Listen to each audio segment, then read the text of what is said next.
ನಮಸ್ಕಾರ. ಇವತ್ತಿನ ಶುಭೋದಯಕ್ಕೆ ಸ್ವಾಗತ. ಒಂದು ಚಿಕ್ಕ ಪದ್ಯ, ಆದರೆ ಮಹತ್ತರವಾದ ಸಂದೇಶ. ಕಾಲದ ಹಕ್ಕಿ ಹಾರಿದೆ ಗರಿಬಿಚ್ಚಿ, ಏಳು ಗೆಳೆಯ ಕನಸಿನ ಹುರಿ ಬಿಚ್ಚಿ, ಹಾರು ಗುರಿ ಕಚ್ಚಿ. ಕಾಲದ ಹಕ್ಕಿ ಹಾರಿದೆ.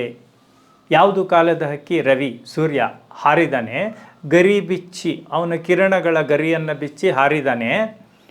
ಏಳು ಗೆಳೆಯ, ಅದರಿಂದ ಎದ್ದೇಳಿ ಏಳು. ಕನಸಿನ ಹುರಿ ಬಿಚ್ಚಿ, ಹಾರು ಗುರಿ ಕಚ್ಚಿ. ಕನಸಿನ ಹುರಿ ಬಿಚ್ಚಿ, ಕನಸಿನ ಹುರಿಯನ್ನು ಬಿಚ್ಚಬೇಕು. ಇಲ್ಲಿ ಎರಡು ಅರ್ಥ. ಒಂದು, ನಾವೆಲ್ಲರೂ ಕನಸಿನ ಮೂಟೆ ಕಟ್ಕೊಂಡಿದ್ದೀವಿ. ನಾವು ಅದಾಗಬೇಕು, ಇದಾಗಬೇಕು, ಮತ್ತೊಂದಾಗಬೇಕು, ಜೀವನದಲ್ಲಿ ಅದನ್ನು ಸಾಧಿಸಬೇಕು, ಇದನ್ನು ಸಾಧಿಸಬೇಕು. ಆ ಕನಸಿನ ಗಂಟುಗಳಿಗೆ ಗಂಟು ಕಟ್ತಾ ಇರ್ತೀವಿ, ಅದಕ್ಕೊಂದು ದಾರ ಕಟ್ಟಿರ್ತೀವಿ, ಅದು ಚೆಲ್ಲದಾಗೆ ಕೆಲವು.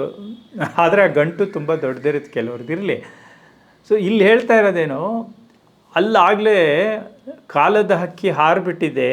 ನೀನು ಸ್ಲೋ ಮಾಡಬೇಡ, ನೀನು ತಡ ಮಾಡಬೇಡ, ನೀನು ಏಳು, ಕನಸಿನ ಹುರಿ ಬಿಚ್ಚು, ಹಾರು ಗುರಿ ಕಚ್ಚಿ. ನೀನು ಹಾರಿ ಆ ಗುರಿಯನ್ನು, ಕನಸನ್ನು ಸಾಧಿಸ್ಕೊಳ್ಳೋ ಪ್ರಯತ್ನವನ್ನು ಮಾಡು ಅಂತ. ನಾನು ಯಾವಾಗಲೂ ಹೇಳ್ತಾ ಇರ್ತೀನಿ, ನಮ್ಮ ಮನಸ್ಸು ಹೃದಯಗಳು ಸಾಮಾನ್ಯವಾಗಿ ಏನಾಗಿರುತ್ತೆ ಅಂದರೆ, ಒಂದು ಖಬರಸ್ಥಾನ್ ಅಂದರೆ ಸಮಾಧಿ ಮಾಡಿಬಿಟ್ಟಿದ್ದೀವಿ, ಎಲ್ಲವನ್ನು ಸ್ಮಶಾನ ಮಾಡಿಬಿಟ್ಟಿದ್ದೀವಿ. ಯಾಕೆ? ನಮ್ಮ ಕನಸುಗಳನ್ನೆಲ್ಲ ಕೊಂದು ಅಲ್ಲಿ ಹೂತಾಕ್ಬಿಟ್ಟಿದ್ದೀವಿ. ಆದರೆ ಎಲ್ಲೋ ಕೆಲವರು ಮಾತ್ರ ಈ ರೀತಿಯಲ್ಲಿ ಸರಿಯಾದ ಸಮಯಕ್ಕೆ ಎದ್ದು ಕನಸಿನ ಹುರಿ ಬಿಚ್ಚಿ, ಆಯಿತಾ, ಹಾರ್ತಾರೆ ಗುರಿ ಕಚ್ಚಿ.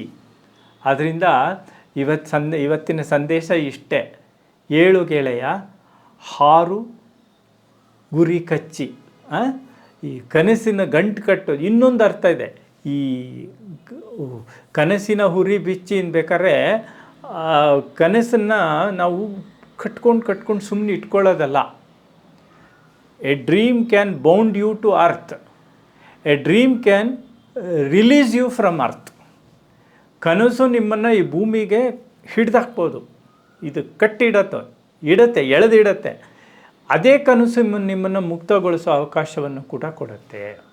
ಅದರಿಂದ ಕನಸಿನ ಹುರಿ ಬಿಚ್ಚಿ, ಹಾರು ಗುರಿ ಕಚ್ಚಿ, ಗೆಳೆಯ ಎದ್ದೇಳು. ಇದು ಇವತ್ತಿನ ಶುಭೋದಯ. ನಮಸ್ಕಾರ.